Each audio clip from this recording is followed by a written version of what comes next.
Pernah kepikiran nggak gimana ceritanya sebuah keluhan, misalnya soal jalan rusak, bisa berubah jadi undang-undang yang ngatur hidup kita semua? Hari ini, kita bakal bongkar perjalanan tersembunyi di balik setiap kebijakan publik, dari sekedar ide sampai jadi aksi nyata di masyarakat. Kita semua pernah ngerasain kan ya, terjebak macet berjam-jam. Nah, ini tuh contoh sempurna dari sebuah masalah publik.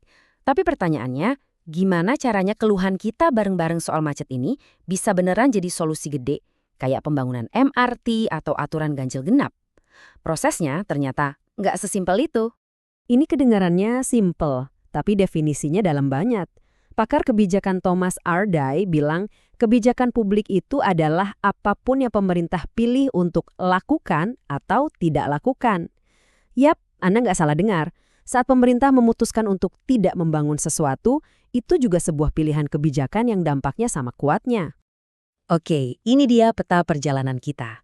Kita akan telusuri alur logis dari sebuah kebijakan, mulai dari sebuah masalah dikenali, dirancang solusinya, sampai akhirnya dievaluasi dampaknya. Mari kita mulai dari fondasinya dulu ya. Sebelum kita bedah lebih jauh, penting banget buat kita paham kerangka kerja yang dipakai para analis untuk membedah setiap kebijakan. Nah, ini dia nih mesin di balik pembuatan kebijakan. Siklus kebijakan. Ini bukan jalan lurus yang selesai gitu aja, tapi sebuah lingkaran yang terus berputar. Dari masalah macet tadi, idenya bakal melewati setiap langkah ini, dan bahkan bisa balik lagi ke awal.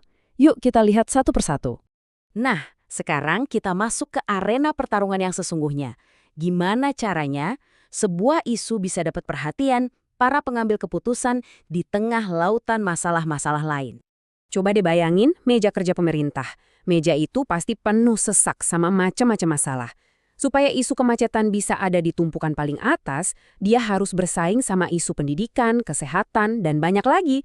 Siapa yang teriakannya paling kencang? Seringkali media dan tekanan dari publik lah yang jadi penentunya. Ini nih salah satu konsep paling penting dalam analisis kebijakan. Jendela kebijakan dari John Kingdon.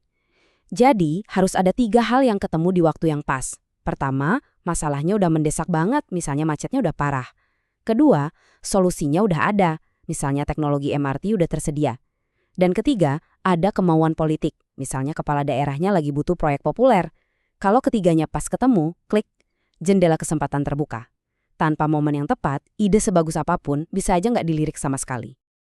Oke, setelah masalahnya berhasil masuk agenda, kita lanjut ke fase berikutnya, di mana para pembuat kebijakan mulai merancang berbagai alternatif jawaban. Begitu masalahnya jelas, saatnya berkreasi. Nah, di fase ini, para ahli, birokrat, dan politisi kumpul semua. Mereka lempar-lemparan ini ke papan gambar. Gimana kalau kita bangun MRT? Atau terapkan jalan berbayar?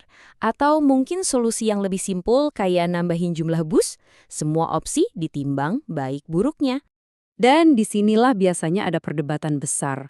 Ada kubu rasional yang perfeksionis, yang maunya cari satu solusi terbaik pakai data dan analisis super lengkap.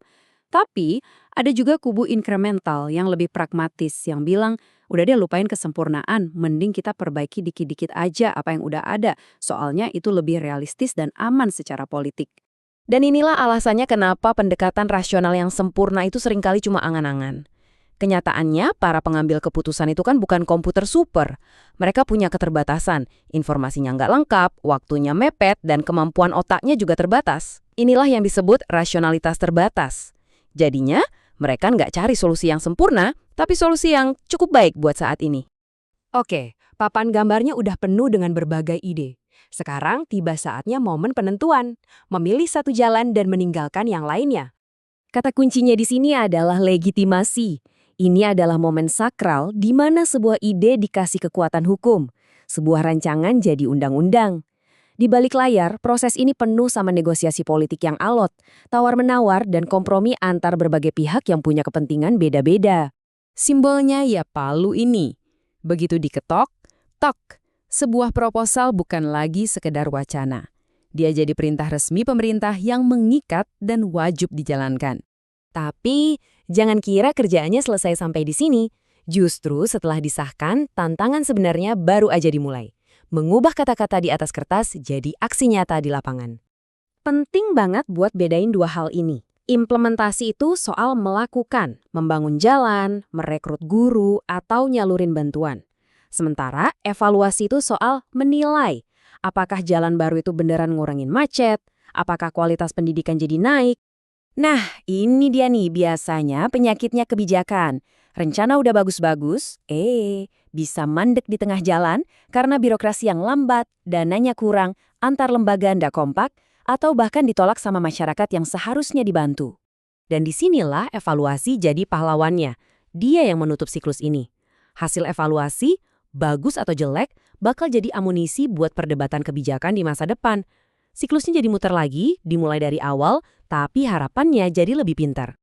Jadi setelah kita lihat semua proses yang kelihatannya rumit ini, sebetulnya apa sih artinya buat kita? Yuk kita tarik benang merahnya. Poin terpentingnya adalah ini. Kebijakan publik itu bukan kayak foto yang dijepret sekali terus selesai, tapi lebih kayak film yang terus-terusan diputar.